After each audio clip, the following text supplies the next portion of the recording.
Bonjour, pour utiliser CamScanner, on commence par autoriser l'application à accéder au fichier pour pouvoir enregistrer. On regarde son tutoriel, c'est entièrement gratuit, les fonctions supplémentaires, il n'y en a pas besoin pour scanner un document. On appuie sur sauter.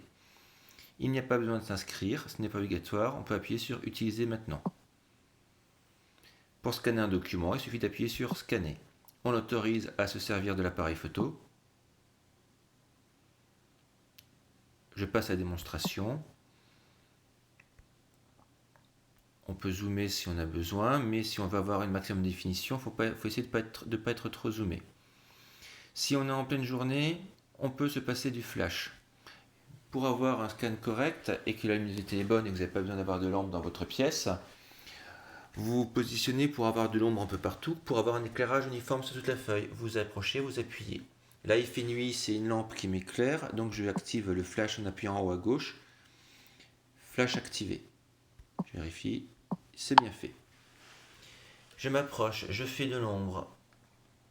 J'appuie pour être sûr que la mise au point soit bonne. Et je scanne. On voit qu'il détecte les bords. L'éclairage est uniforme. On appuie sur continuer. Sauf si le téléphone est un peu penché, que le document est à l'horizontale, dans le mauvais sens. Donc on appuie alors sur la gauche ou sur la droite. Si ça a déjà l'air d'être flou, on appuie sur le bouton retour pour refaire l'étape précédente. Là j'appuie sur continuer. On voit qu'il repositionne, qu'il adapte la lumière. Ça a toujours l'air net.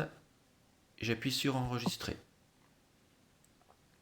Si j'ai une deuxième page à rajouter, j'appuie en bas à droite sur appareil photo et je recommence la même étape. Sinon, on vérifie sa page toujours. On clique dessus. On zoome. On vérifie que c'est net, qu'on n'a pas eu de bouger ou un flou. C'est bon. Il y a le texte qui est en entier.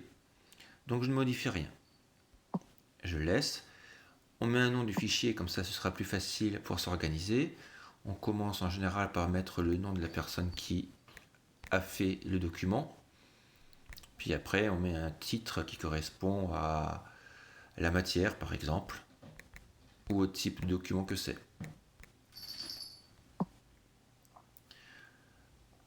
On appuie sur PDF pour générer le PDF en appuyant en haut, tout en haut sur le bouton PDF.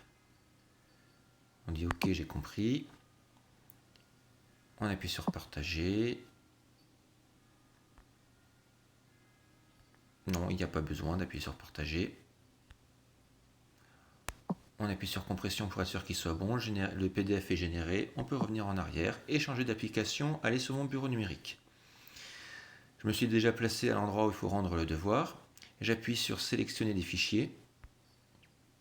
Je suis sur Android. Je lance donc l'application. Je clique sur fichier pour chercher.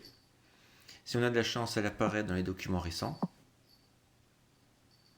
Elle n'est pas dans les documents récents. Donc je rappuie sur les trois petits traits et je clique sur mon téléphone. Une fois que je suis sur mon téléphone, je cherche le répertoire CamScanner. Je clique dessus. Et c'est ici, ça s'appelle nom physique, le nom de fichier que j'ai mis juste avant. Je clique dessus et c'est chargé. On appuie sur enregistrer, passer au suivant.